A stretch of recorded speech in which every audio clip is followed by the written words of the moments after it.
కాకినాడ జిల్లా collector MN Harindra Prasad Pithapuram నియోజకవర్గంలో క్షేత్రస్థాయిలో పర్యటించారు.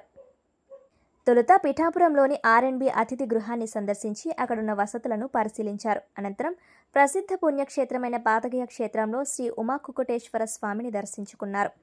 సామాజిక ఆరోగ్య కేంద్రంలోని ఓపీ సేవలు, ల్యాబ్, ఎక్స్రే, డెంటల్ మరియు వార్డులను కలెక్టర్ తనిఖీలు చేశారు. రోగులతో నేరుగా మాట్లాడి అందుతున్న వైద్య సేవలపై ఆరా తీశారు. ఓపీ వద్ద రద్దీ తగ్గించాలని, ప్రజలకు మెరుగైన వైద్య సేవలు అందించాలని అధికారులను ఆదేశించారు. అనంతరం మెహర్ నగర్ అంగన్వాడీలో చిన్నారుల పౌష్టికాహార నాణ్యతను పరిశీలించారు. పిల్లలకు కేవలం ఆటలే కాకుండా ఇంగ్లీష్, గణితంలో ప్రాథమిక నైపుణ్యాలు నేర్పించాలని సూచించారు. పక్కనే ఉన్న ప్రాథమిక పాఠశాలలో ఉపాధ్యాయుడు అందుబాటులో లేకపోవడంపై ఆగ్రహం వ్యక్తం చేస్తూ సదరు ఉపాధ్యాయునికి షోకాస్ నోటీస్ జారీ చేయాలని ఆదేశించారు. సిబ్బంది హాజరు, పారిశుద్ధ్యం, వీధి లైట్లు, త్రాగునీరు, చెత్త సేకరణ వంటి అంశాలపై సమీక్షించారు. సచివాలయ సిబ్బంది ప్రజలకు ఎల్లప్పుడూ అందుబాటులో ఉండాలని, పనితీరు మెరుగుపరుచుకోవాలని స్పష్టం చేశారు. కుక్కుటేశ్వర ఆలయం పక్కన ఉన్న నగరవనం పనులను పరిశీలించి వాటిని వేగవంతం చేయాలని అధికారులకు సూచించారు.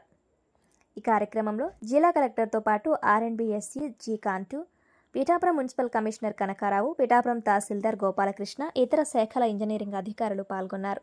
ఈరోజు పర్యటనలో భాగంగా పిఠాపురం సిహెచ్సి విజిట్ చేయడం జరిగింది. అక్కడ ఏ విధంగా వైద్య సేవలు డాక్టర్స్ అందిస్తున్నారని వాళ్ళతో మాట్లాడడం జరిగింది. అదేవిధంగా అక్కడ వచ్చేసినటువంటి పేషెంట్స్తో కూడా మాట్లాడడం జరిగింది. వాళ్ళందరూ కూడా they are satisfied with the services. అక్కడ ప్రెసెంట్ ఇస్తున్న సర్వీసెస్ గురించి, సేవల గురించి వాళ్ళు సంతృప్తి వ్యక్తం చేశారు. అక్కడ జరుగుతున్న కొత్త కన్స్ట్రక్షన్ మీద కూడా దృష్టి పెట్టడం జరిగింది. త్వరలో పూర్తి చేయమని ఎంఎస్ఐడిసి ఇంజనీర్స్కి ఆదేశాలు ఇవ్వడం జరిగింది. దాంతో పాటు మనం ఏడుకాల్వ హ్యాబిటేషన్కి రావడం జరిగింది.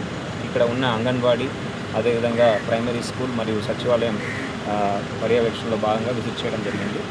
విజిట్ చేసినప్పుడు అంగన్వాడీ కేంద్రంలో ఉన్న పిల్లలతో మాట్లాడి, అదేవిధంగా అంగన్వాడీ సిబ్బందితో మాట్లాడి వాళ్ళకు పౌష్టికాహారం సక్రమంగా ఇవ్వాలని, అదేవిధంగా జస్ట్ కేవలం ఆటలతో కాకుండా పాటలు కూడా పిల్లలకి చెప్పాలి. వాళ్ళు స్కూల్ వెళ్ళే సమయానికి వాళ్ళకు బేసిక్స్ ఇంగ్లీష్ కానీ, తెలుగు కానీ, గణితం కానీ వాళ్ళు నేర్పించాలని చెప్పడం జరిగింది.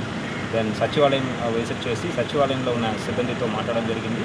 ఇక్కడ ఉన్న సమస్యలు ప్రధానంగా శానిటేషన్, లైటింగ్, అదేవిధంగా మంచినీరు సమస్యల మీద ప్రత్యేక దృష్టి పెట్టాలని, ప్రజలకు అందుబాటులో ఉండి ప్రజలకు కావాల్సిన సేవలు పూర్తి స్థాయిలో అందించాలని సచివాలయ సిబ్బందికి ఆదేశాలు ఇవ్వడం జరిగింది.